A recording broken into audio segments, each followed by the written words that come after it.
تعجل بالقرآن من قبل أن يقضى إليك وحيه وقل رب زدني علما. إن الحمد لله نحمده ونستعينه ونستغفره ونعوذ بالله من شرور أنفسنا وسيئات أعمالنا. من يهده الله فلا مضل له ومن يضلل فلا هادي له، وأشهد أن لا إله إلا الله وحده لا شريك له، وأشهد أن محمدا عبده ورسوله. أما بعد. So in the last session we were talking about the punishments and the blessings of the grave. And the very last topic that we left off on was regarding whether the punishments and the blessings of the grave are upon the body or upon the soul or upon them both. And the conclusion that we came to was that the punishment and the blessings of the grave is upon both, upon the soul and the body, that it occurs upon the soul and the body. Now then, today's topic that we begin with is still connected to the punishments and the blessings of the grave yet, but the topic now is the punishment and the blessing of the grave continuous all the way up until the day of judgment? Meaning when a person dies, they go into the barzakh. The trial of the grave occurs and then they are either in punishment of the grave or blessing of the grave. Then does that continue? Are they in that state in the barzakh upon either punishment or blessings all the way up until the day of resurrection is established? Or does it stop at some point? That's the question here now. So think about the scenario again. When a person dies, they enter into the barzakh. The trial of the grave occurs. The fitnatul qabr, which is the questioning of the angels to those people. Who is your Lord? What is your religion? Who is your prophet? Then also there is the punishment of the grave or the blessings of the grave that happens to that person. Does that punishment or blessing continue then forever up until the hour is established? That person who's now buried in his grave is constantly upon punishment up until the day of judgment or blessing up until the day of judgment? Or does that punishment and blessing of the grave happen to him for a while and then just stop? And then he just waits until the day of judgment to be resurrected? Which of the two occurs? That is the first topic today.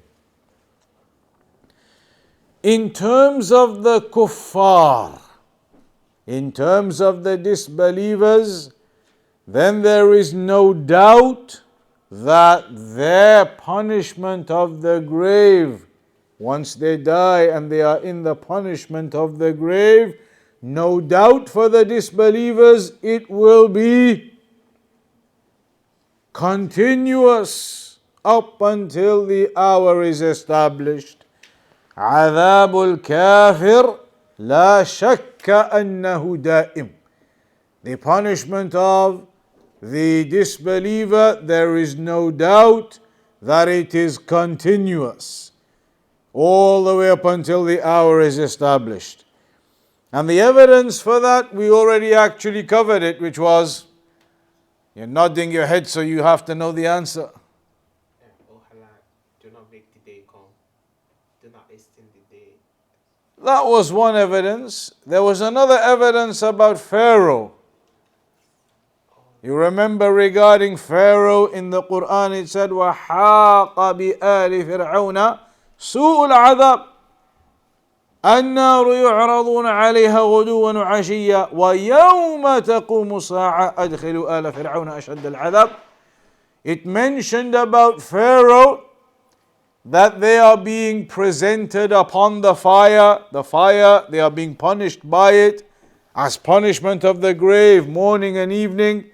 And then it said in the ayah, when the hour is established, then they will be removed into a more severe punishment. Meaning all the way up until the hour is established, they remain in that fire, that punishment of the grave. That ayah indicates to us that Pharaoh is in that punishment of the grave all the way up until the hour is established. So for the disbelievers, there is no doubt about it. They remain in the punishment of the grave up until the hour is established. So that's the disbelievers, no issue. But what about the believers who were sinners and so ended up in punishment of the grave after they died? What about them? Will they remain upon punishment of the grave up until the day of judgment, or does it stop for them? Here the scholars they mentioned, أما العاصي فذكر أهل العلم أن عذاب عصاة الموحدين منه ما يكون دائم ومنه ما يكون منقطع. Scholars they said that the sinners from the Muslims who end up in punishment of the grave because of their sins, some of them, their punishment continues constant up until the day of judgment. But some of them, their punishment may stop. It may come to a stop. That it doesn't necessarily carry on all the way till they are resurrected. It may stop for some at some point. Some of the scholars, they mentioned that. And they said some of the reasons as to why it may stop for some of these believers who were sinners is, for example, كَدُعَاءِ أَحَدٍ لَهُ. That maybe if somebody makes dua for that individual, makes dua for him, asking Allah to have mercy upon him, asking Allah to forgive him, asking Allah to overlook his sins and wrongs, etc., that dua that you make to Allah could be a means for that person to have his punishment of the grave stopped. Some scholars mention this. Think about this carefully. We're going to come to a conclusion in a moment. So some scholars, they said maybe that could occur. Some of them said maybe لِحَسَنَةٍ فَعَلَهَا فِي حَيَاتِهِ كَصَدَقَةٍ جَارِيَةٍ.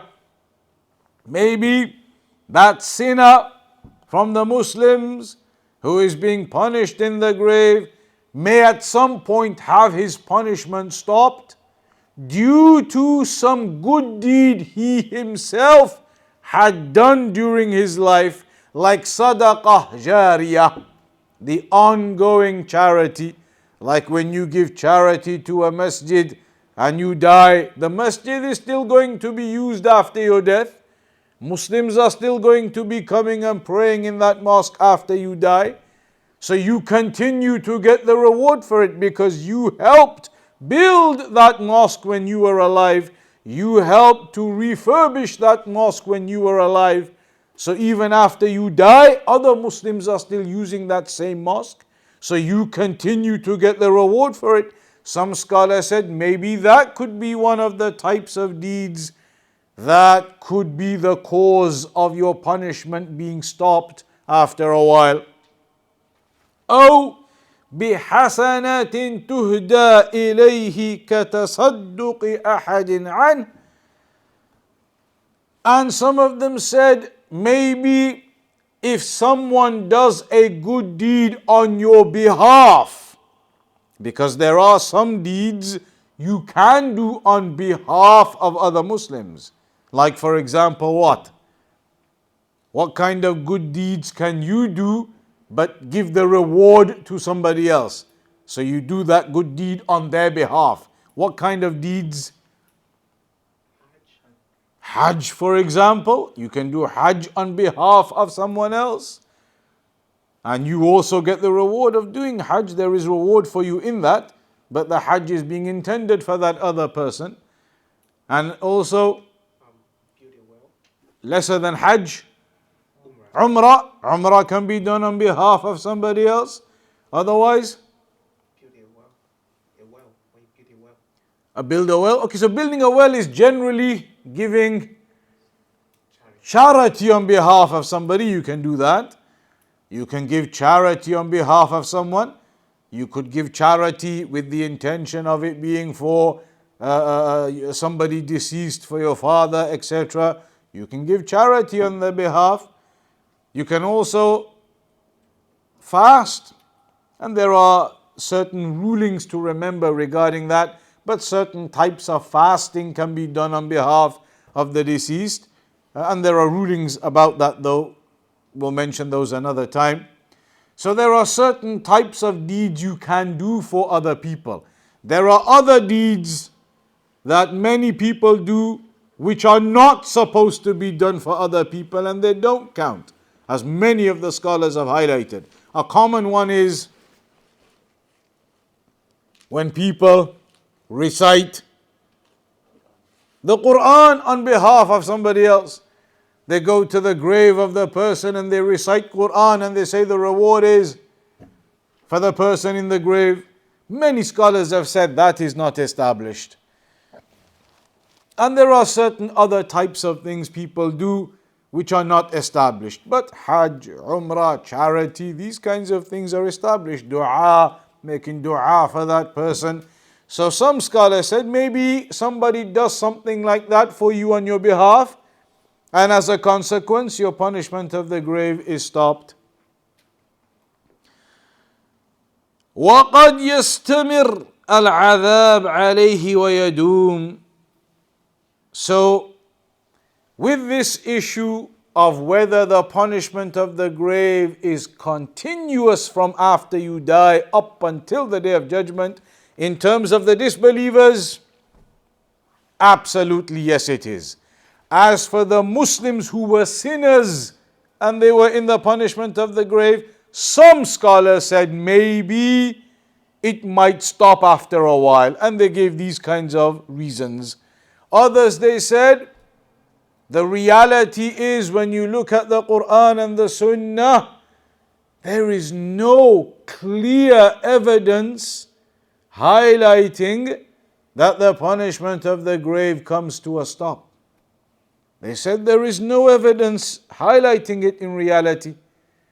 That even for the Muslim who was a sinner and is in the punishment of the grave, that it stops. There's no clear evidence highlighting that. Whereas the evidences that talk about the punishment continuing, there are many of those. There are many evidences highlighting that the punishment continues, but there are very few or hardly any at all in reality that are clearly indicating that it stops. So then, if that's the case, if there are no real evidences highlighting that the punishment of the grave stops at some point for the sinners of the Muslims, then how did some scholars come to the conclusion that maybe it does stop, if there are no clear evidences? They made a judgment an analogy based upon the punishment in the hellfire. The sinners of the Muslims who end up in the hellfire, do they end up in there forever?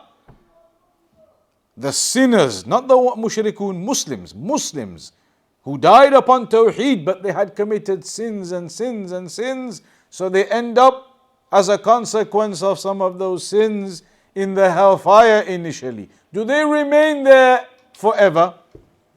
No, they eventually come out of that when they are cleansed and purified of their sins and enter paradise. So the scholar said maybe that's the same as what happens in the barzakh too.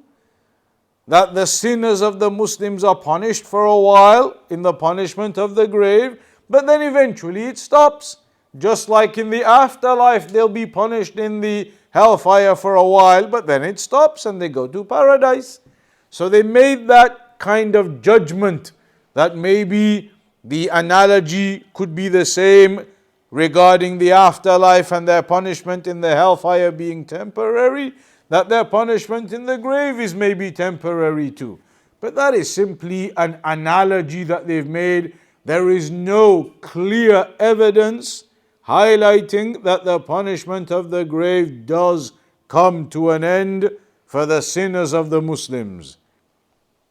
But as we said, the other side of the spectrum, evidences indicating it continues. There are many of those. Examples, the hadith of Abdullah ibn Umar.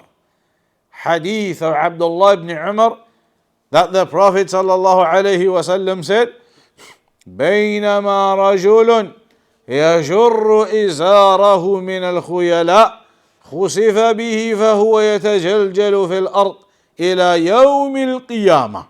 وعند مسلم فهو يتجلجل في الأرض حتى تقوم الساعة.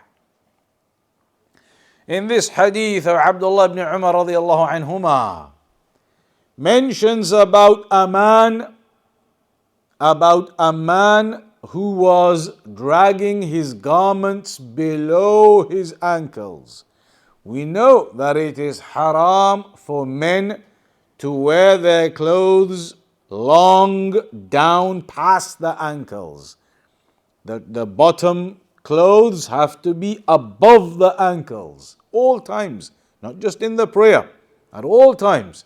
So in this narration it mentions that there was a man who was wearing his garments below his ankles, long, dragging them below the ankles, out of pride that this individual will be in that punishment in the ground up until the day of resurrection.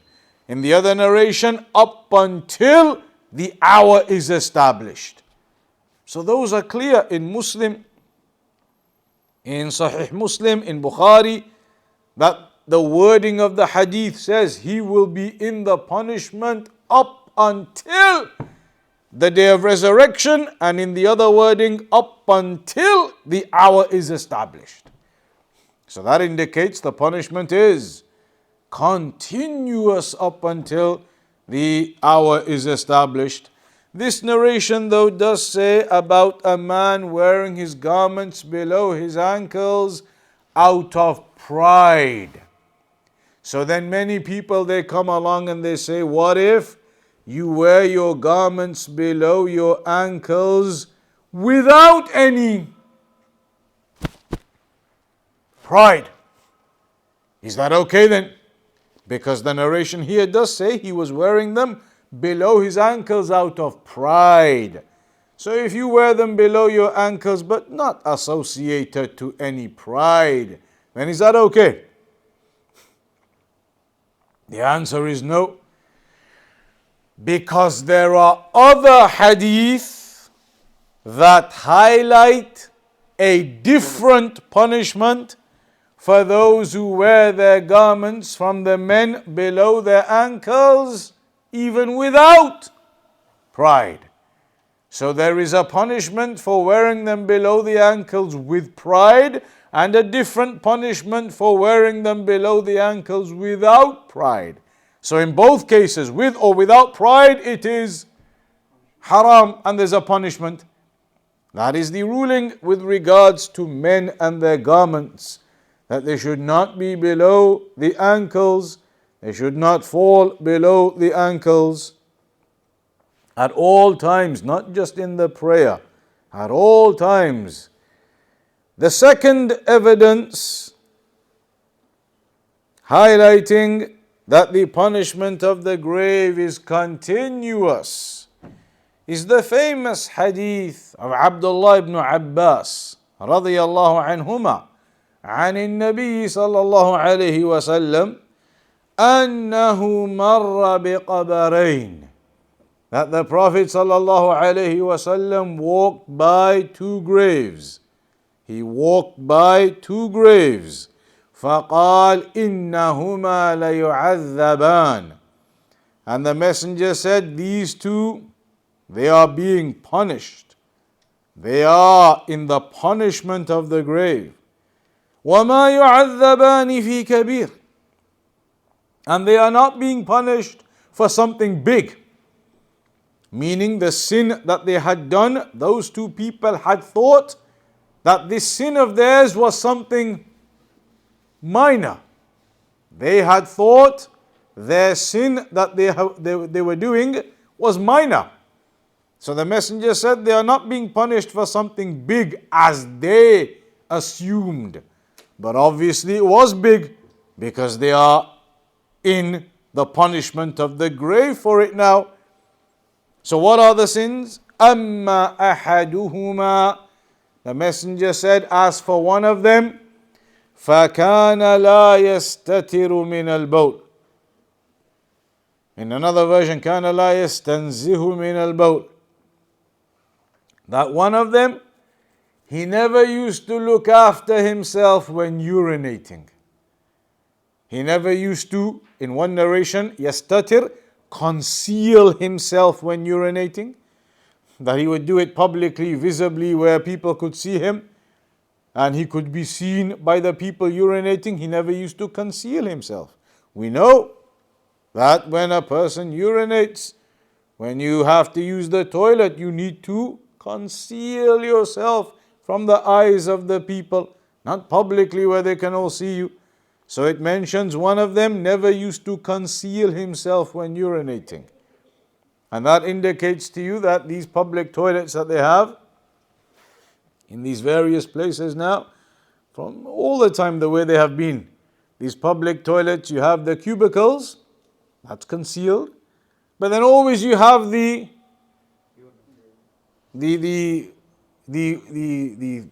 things in the wall that are supposed to be toilets. These things stuck on the wall, and you go stand up and urinate publicly in the eyes of the people. Impermissible. Impermissible. Not only from the aspect of being visible to everybody, anybody can come and see you walking in and out. And not only that, the person comes and stands right next to you on this side, right next to you on that side. That is impermissible. The narration mentions this individual never used to conceal himself when urinating.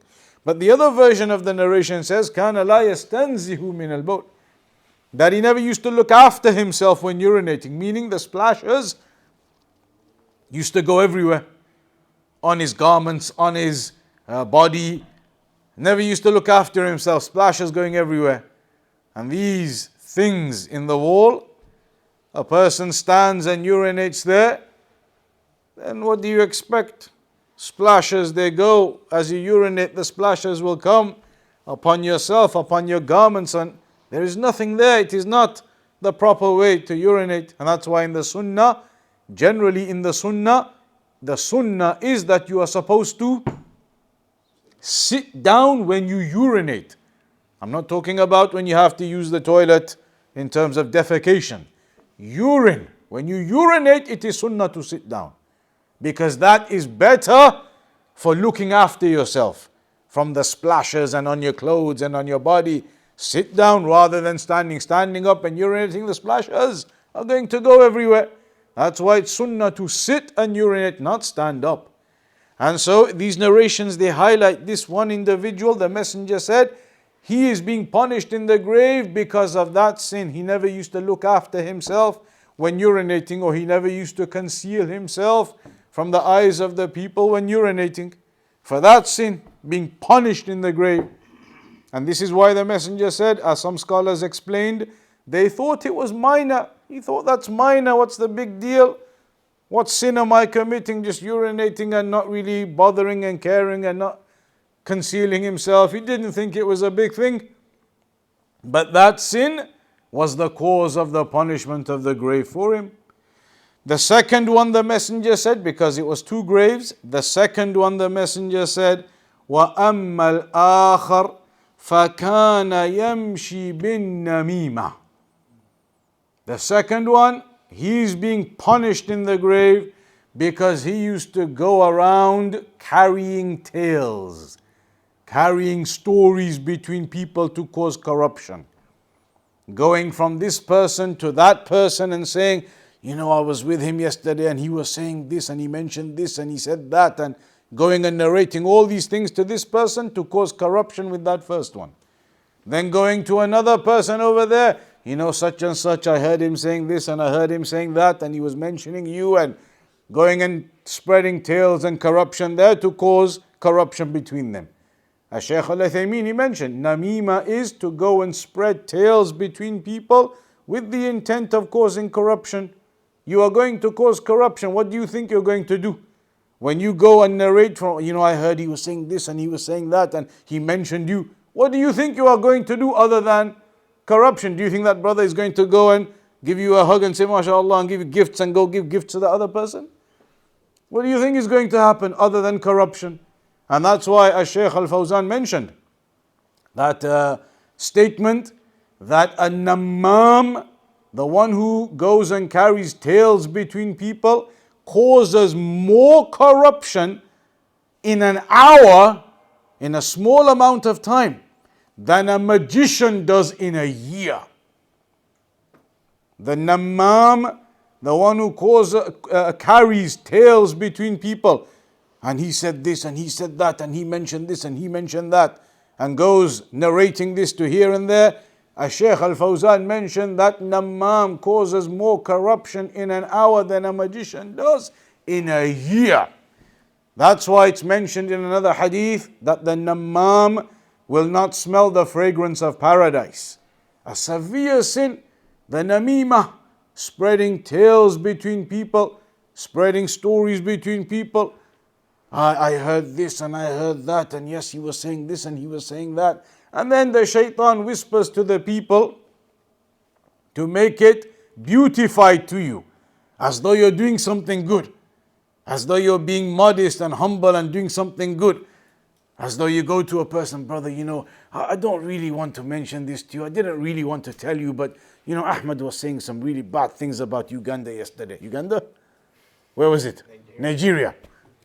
He was saying some terrible things about Nigeria. I really didn't want to tell you this, you know, but you know, I had no choice. I had to just, you know, people, the shaitan makes it like that to you. So you think you're not doing anything wrong.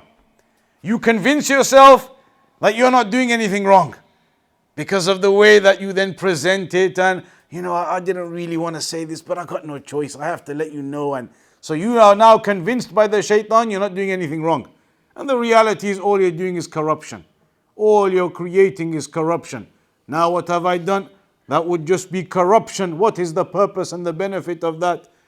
What is the purpose and the benefit of narrating from this to that? This is namima and corruption. And so the messenger said that the second individual, he is being punished for namima, for spreading tales and stories between people. And that, as Shaykh Al-Uthaymeen said, is a disease in society. It's a disease, as Shaykh Al-Uthaymeen called it. He called it a disease in society. A disease that people are overcome with. That and the other disease, he said there are two diseases in society. Two illnesses that go around in society. One is namima, people spreading stories and carrying tales between people. Yeah, I heard this and I heard that and he was saying this and that. And the second disease, backbiting. that you backbite people and you speak evil of that person. Yeah, he's this and he's that. And again, the shaitan beautifies it for you as though you are not doing anything wrong. Yeah, but he always does X, Y, Z, and him this and him that. And the way that you do it and the way you are thinking about how you're saying it, you convince yourself you're not actually backbiting, and you are backbiting. He this and he that, and they this and they that. And yeah, I advise, that's the classic. Yeah, I advised the brother. I advised him about this and that, and no, he didn't listen. He's doing this and he's doing that. So now you convince yourself you're not backbiting anymore. And the reality is you are still backbiting. It is backbiting.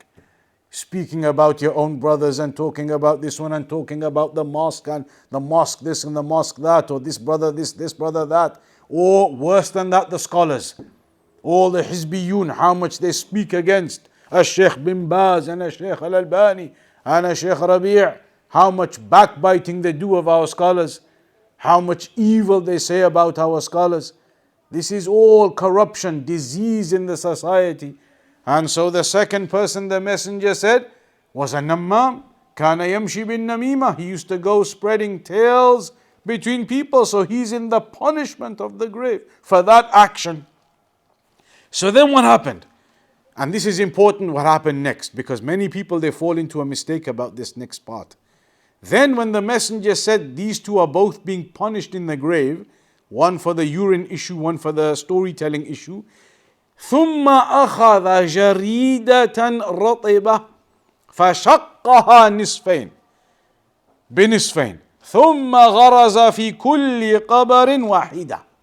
The messenger then got a leaf, a green leaf, a fresh green leaf of some tree or plant or shrub, and he split that leaf in half and put half of the leaf into one grave, planted it in one grave, and planted the other half in the other grave. Fresh green leaf, planted them in there with the soil. And then he said, then the companions, they said to the messenger, فَقَالُوا يَا رَسُولَ اللَّهِ لِمَا صَنَعْتَ هَذَا? O Messenger of Allah, why did you do that? Why did you put these green leaves, plant them into the graves? Why?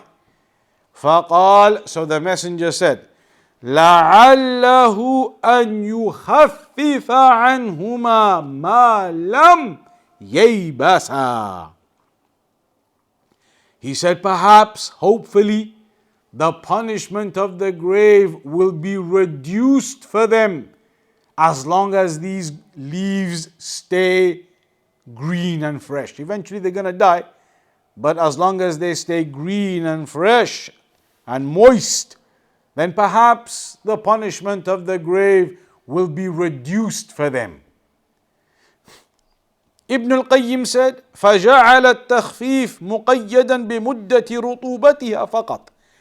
How is that an evidence that the punishment of the grave is continuous? How? So the messenger put those green leaves, moist, wet, fresh green leaves into the graves, and said that hopefully as long as these leaves remain moist and fresh and green, then the punishment of the grave hopefully will be reduced from them. How is that an example that the punishment is continuous? When the leaves die, the punishment is going to resume.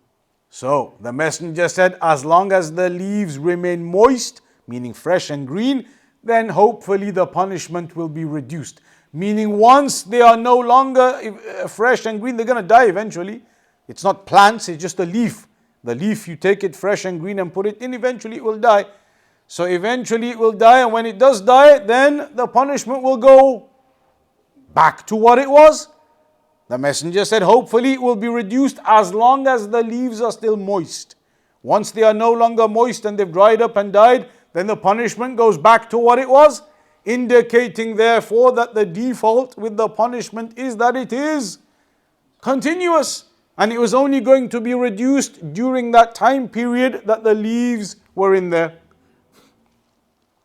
Now then, the people, they say, that it is therefore sunnah to do what? Many people, they do it when they bury their dead, when they bury their relatives. What do?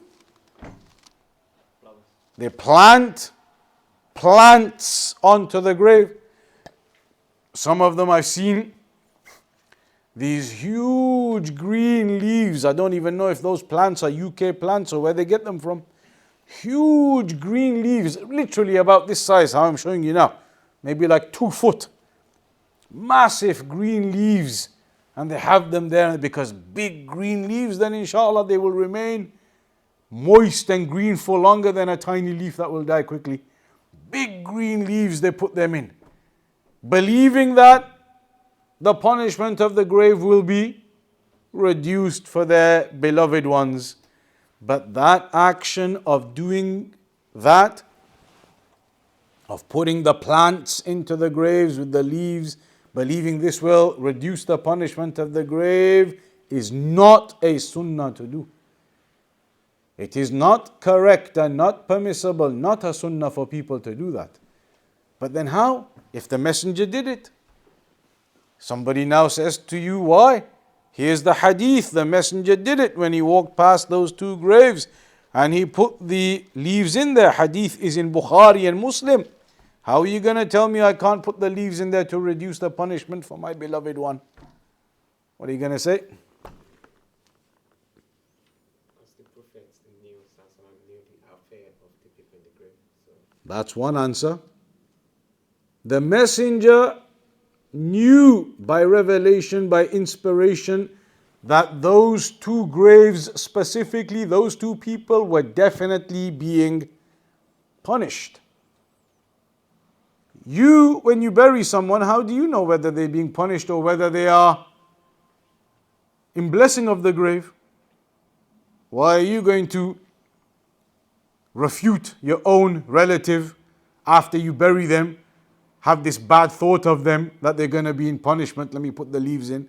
How do you know if they're in punishment in the first place? They could be in blessing in the grave. Punishments and blessings of the grave. They could be in blessings, in bliss. How do you know they're in punishment in the first place? You're going to put leaves there. The Messenger did that because he knew by inspiration, revelation, that they were being punished. That is one point of evidence. Secondly, if that was an act of sunnah and it was a means of reducing the punishment of the grave from your beloved ones that you bury, then who would have done it? Every single companion would have done it when they buried the other companions. How beloved they were to one another. When they buried Abu Bakr as-Siddiq and Umar and Ali, all of the companions, when they buried each other, would they not have done this then? That the Salaf, after the companions, the Tabi'een, the Atba Tabi'een, would they not have done this for their brothers, for their beloved ones, for their family members, for their wives, their children, etc.? Would they not have done this for each other? Would this not have been a practice of the Sahaba and the Salaf? Reduce the punishment of the grave. Who's going to miss out on that for their beloved ones? And yet the companions never ever did that. There is not a single narration of any companion ever burying one of their beloved ones from their own family or one of the other companions and then placing a leaf into the grave. Never. Because they knew that is not a sunnah. That was only done by the Messenger as a specific action of the Messenger. Because he knew that they were in punishment.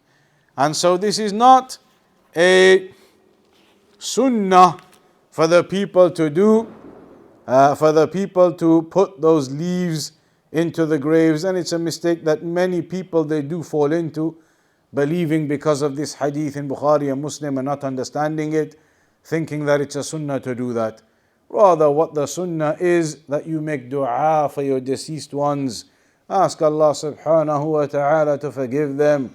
Ask Allah to have mercy upon them. Make dua for them. Give charity on their behalf. Do the goodness that you can do, but do not fall into bid'ah. Do not fall into the types of things people fall into at the graveyards.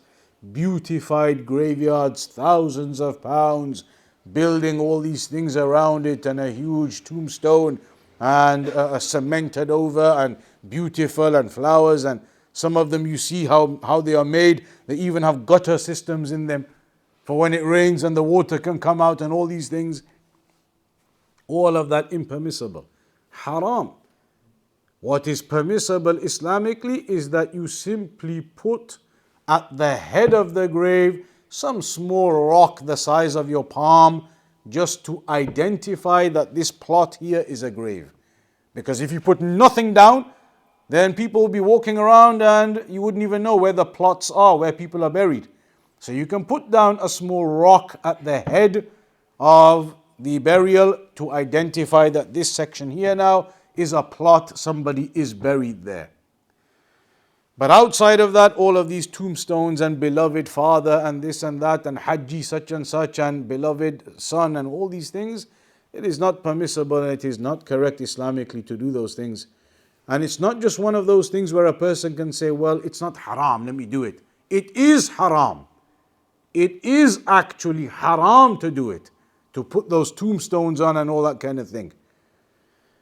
So then, that was the issue of whether the punishment is continuous, and the conclusion is therefore that the evidences seem to indicate the punishment will be continuous and the blessing will be continuous, because you remember that narration about the souls being in the birds, flying in paradise, up until the hadith said, up until the soul is returned to the body when the resurrection occurs. That indicates they are in blessing all the way up until the resurrection too. So that is what the evidences indicate. The next topic. Why has it been decreed that we cannot experience the punishments of the grave going on? Why can we not hear the people being punished? Why can we not hear or see or be able to experience that occurring from those people in their graves? Why has that been kept hidden from us? There are several reasons. Shaykh Al-Uthaymeen mentioned them. Shaykh Al-Uthaymeen, he said, وَذَلِكَ لِحِكَمٍ عَظِيمَةٍ. There are many great wisdoms behind that as to why Allah subhanahu wa ta'ala concealed the punishment of the grave from us. Firstly, we already mentioned the hadith, لولا أن لا تدافنوا لدعوت الله أن يسمعكم من عذاب القبر, where the messenger said, was it not for the fact that you would not bury your dead, I would have made dua to Allah to allow you to hear it. One of the explanations of that hadith was that the punishment and the torment of the screams of the people in their graves is so severe, if you heard it, you would die yourself from the severity of what you hear. So that is perhaps one reason. Secondly, to maintain the honor and dignity of the person who has died. If you could go to graves and hear their screams and go to another grave and not hear anything, then you would know which ones are being punished and which ones are not. So the ones who are being punished, there is no honor or dignity left for them now. If all of the living people know, such and such is in the punishment of the grave, there would be no honor and dignity left for that person. So to maintain, to conceal and maintain the honor and dignity of that person, it is not known to us whether they are in punishment or blessing. Thirdly, to maintain the honor and dignity of who? The family. To maintain the honor and dignity of the family. If we could see or become aware of who was being punished in the graves, then that would be a disgrace to the family of that person. Look, your father, your son, your uncle, he's being punished and his screams are being heard. It would be a disgrace to the family.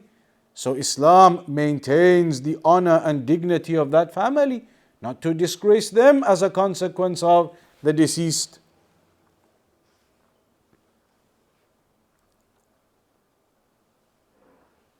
And also, third or fourth point, If we could hear the punishments of the grave going on, then there would be no test left for us. What is the test? To see whether we are going to have iman that this happens or not. Because we cannot see it. We cannot hear it. So the test is there. Will you have iman in that or not? If you can hear it, then there is no test. Everybody would believe it. The kuffar, they would accept that this happens in the grave because you can hear it and experience it. So the test is that you cannot hear it. You cannot experience it. So now that tests your iman. Do you believe and have certainty that the punishment of the grave certainly occurs? The next topic, what are the specific sins that we have been told lead to the punishment of the grave? Two of them we already mentioned now. The issue of urinating, not concealing yourself, not looking after yourself, and the issue of tail carrying and namima. Those two are mentioned as specific causes for the punishment of the grave. On top of that, from the specific causes of the punishment of the grave, in fact, there's a third one we mentioned already as well, which was the garments below the ankles. That one was mentioned as well as a specific cause for the punishment of the grave, for the men who wear their garments below their ankles. Fourth, lying. Al-Kadhib. Lying, the one who lies. Lying is a specific type of sin that is connected to the punishment of the grave. For the one who spreads lies. And it mentions in the hadith, a person spreads a lie and that lie spreads from the east to the west. Especially in these days now. You can spread a lie about somebody and before you know it, people in America have heard about it. People in Indonesia have heard about it. In Australia have heard about it. With the way it is now, the technology and the connectivity, a person spreads a lie and it can spread within seconds to the east and the west of the world. And so it is mentioned, a person who lies and that lie is spread to the east and the west, this individual is in line for the punishment of the grave. Also, fornication. Fornication is mentioned as a specific sin connected to the punishment of the grave. Also, interest. Taking interest with money, taking interest is a specific punishment or is a specific sin connected to the punishment of the grave. And again, that's something you have to be very careful of because the whole dunya, the world, the whole financial system, the whole economic system of the world is built upon interest. All these loans and banks and everything, mortgages and car loans and whatever it is all interest. Even when they talk about the rate of inflation, the ROI, the rate of inflation is considered as interest. That is also considered as interest. Like now, you know, the kuffar, they try to do this a lot. They say it's a 0% loan, but there's rate of inflation on it. Meaning that if you borrow from me £1,000 today, you borrow from me, or let's make it an easier example to understand. Let's say you borrow from me £1 today. For £1 these days, what can you get from the shop? A can of Coke? Maybe £1 or something these days? An ice cream? £1? You can get those things for £1 these days. 20 years ago, 30 years ago, a can of Coke used to be like 20p, 30p. An ice cream used to be like 20p. The pasty at Greg's, the cheese and onion pasty, how much is it these days? £1.30. Oof. I remember a time we used to give them 50p and you used to get change.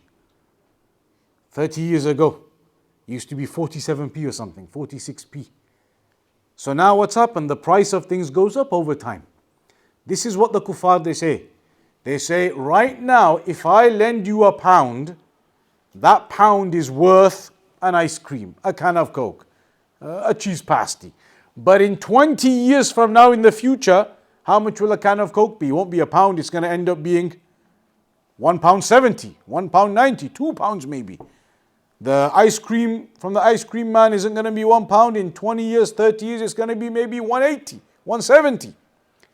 So they say to you, okay, there's no interest, but if you're going to pay me this £1 back in 20 years from now, you need to give me £1.80.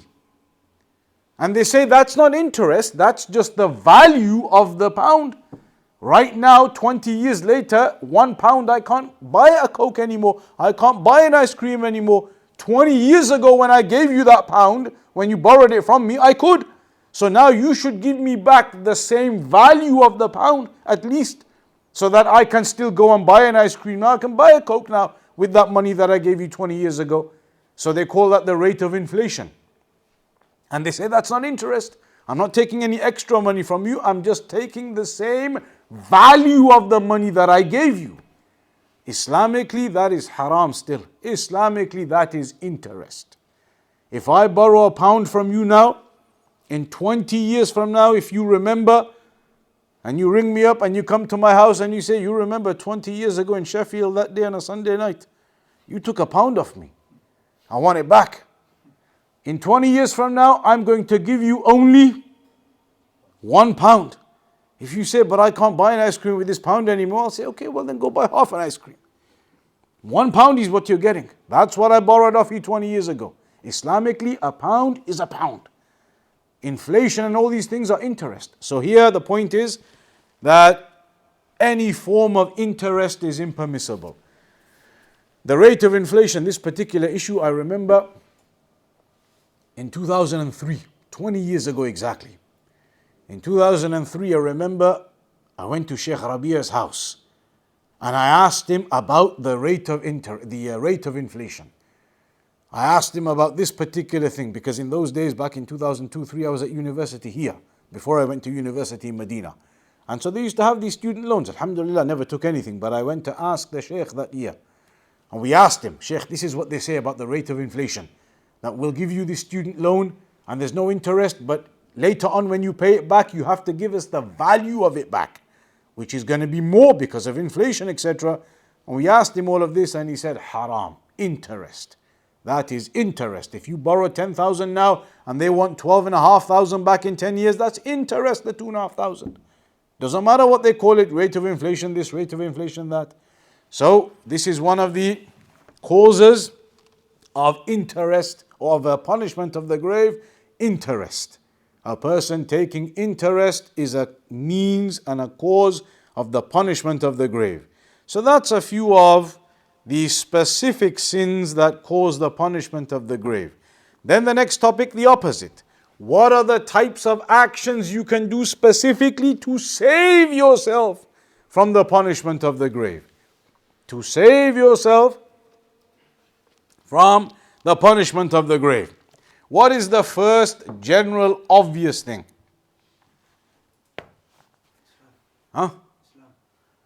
Islam, so meaning what? Tawheed. So generally, all good actions and deeds. The more good actions and deeds you do, the more obedience to Allah you do, all of that goodness and actions and deeds and obedience, then that insha'Allah ta'ala is a means to you saving yourself from falling into the punishment of the grave. So generally, the more obedience and goodness you do, that's the answer to try and protect yourself from the punishment of the grave. But then there are specific things as well. That's general. But there are specific things. Some of these we mentioned earlier as well. Martyrdom. The one who dies as a martyr is protected from the punishment of the grave. And there is a narration from Al-Miqdam ibn Ma'di Karib. قال رسول الله صلى الله عليه وسلم للشهيد عند الله ست خصال. The martyr gets 6 things from Allah.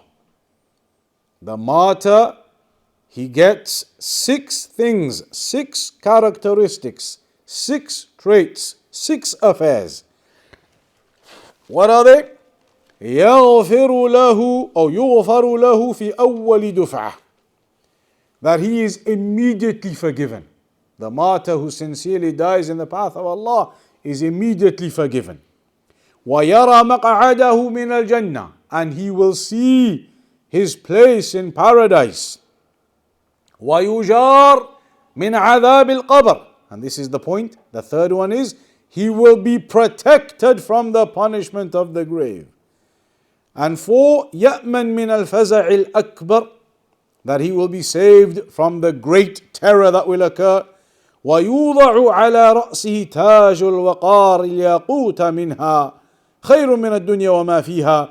That a crown of jewels and pearls is placed upon his head, better than anything in the world. وَيُزَوَّجُ 72 زَوْجًا مِنَ الْحُورِ الْعِينِ. And that he is given from the 72 wives of the Al-Hur al-Ain of paradise. وَيَشْفَعْ فِي 70 مِنْ أَقَارِبِهِ. And that he will also be able to do intercession for 70 people of his relatives. So the martyr is saved from the punishment of the grave. Another specific item is the person who dies because of a stomach disease. Somebody who dies due to a stomach disease is saved from the punishment of the grave. Man mata bida'i al-batn. There's a hadith from Abdullah ibn Yasar. قال كنت جالسا وسليمان بن صرت وخالد بن عرفطة فذكروا أن رجلا توفي. He said, I was sitting with some of these individuals he mentioned, Sulaiman ibn Sard and Khalid ibn Arfada, and he said that they mentioned, in this sitting they were having, they mentioned that so and so has died. They mentioned somebody in the community died. Mata bi batnihi. And they said that this individual in the community had died because of a stomach disease, some type of stomach problem. فَإِذَا هُمَا يَشْتَهِيَانِ أَنْ يَكُونَ شُهَدَاء جَنَازَتِهِ. And so both of them were eager to go to his janazah.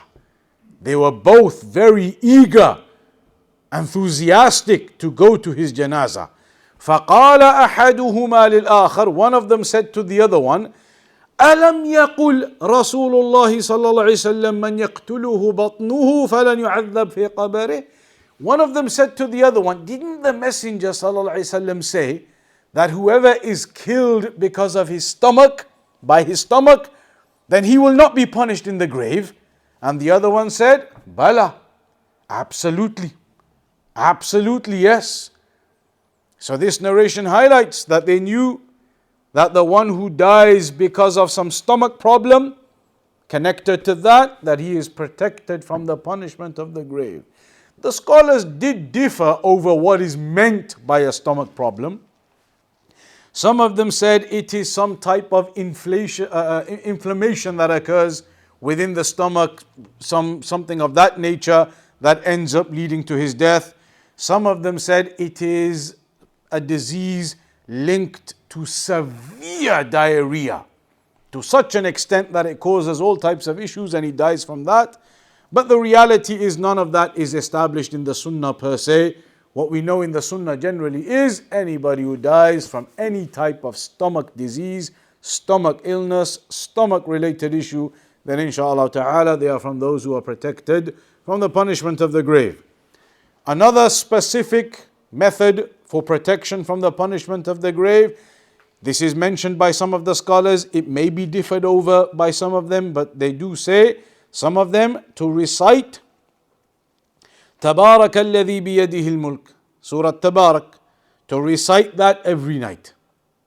It is mentioned in the hadith of Abdullah ibn Mas'ud radiyallahu anhu He said, من قرأ تبارك الذي بيده الملك كل ليلة منعه الله بها من عذاب القبر وكنا في عهد رسول الله صلى الله عليه وسلم نسميها المانعة. Abdullah ibn Mas'ud in this narration, he says, whoever recites تبارك الذي every night, then Allah will prevent the punishment of the grave from him. And he said, Abdullah ibn Mas'ud, the companion, radiyallahu anh, he said that during the time of the messenger, so he was obviously narrating this hadith after the messenger had died, but he said during the time of the messenger, when he was alive, we used to call this surah, Tabarakalladhi, we used to call it the mani'ah, the preventer. This surah was the preventer. It prevents the punishment of the grave occurring to you. So that is something some of the scholars they mention. Another specific point is regularly asking Allah for protection from the punishment of the grave. Al-Isti'adha, which is something you do in every, as we said, every salah at the end. Allahumma inni a'udhu bika min adhab al-qabr. That I seek refuge in the punishment of the grave, or I seek refuge with you from the punishment of the grave. So constantly making dua in your prayers, after the prayer, in other times, asking Allah to protect you from the punishment of the grave is one of the means of protection too. That brings us to the end of the section regarding the grave.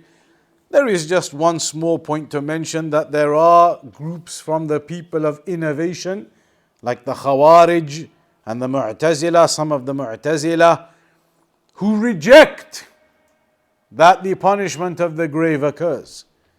Khawarij and Mu'tazila, some of them, they reject that the punishment of the grave occurs.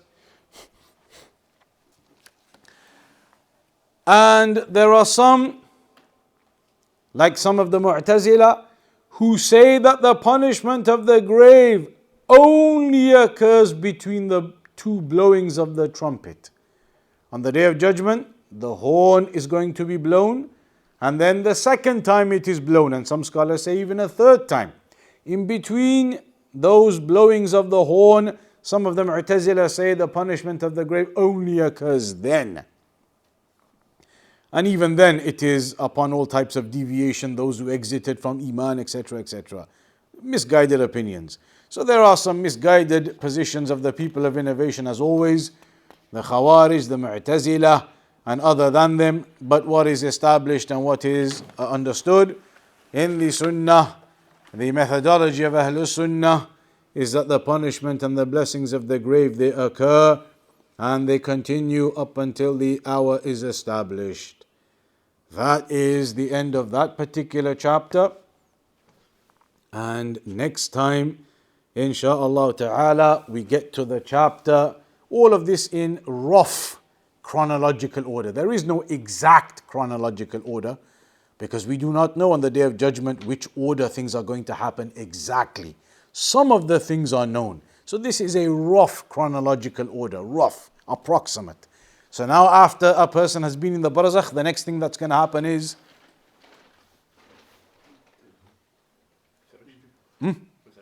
the resurrection. So next thing that happens then, after the person dies, we did about death, we did about the fitnatul qabr, the trial of the grave, the questioning, we did the punishment and blessings of the grave. So that continues now up until now the next thing, which is the establishment of the hour. So that is going to be the next topic, regarding the establishment of the hour, regarding the day of resurrection. And that is where we will look at the signs of the Day of Judgment. We'll have a look at especially some of the major points like the Dajjal and all of the description of the Dajjal, what he looks like, and the famous hadith of Tamim ad-Dari, that the Dajjal is already alive now. And that Tamim ad-Dari, before he became Muslim, when they were lost at sea, they stumbled across an island, and in that island, in the cave, they came across and spoke to the Dajjal, mentioned in a hadith. And so we'll speak about that narration as well, and what he looked like, and about the creature that they came across on the island before they met the Dajjal. So we'll go through all of that. We'll go through all of those signs of the hour. That's going to be the next topic, inshallah ta'ala.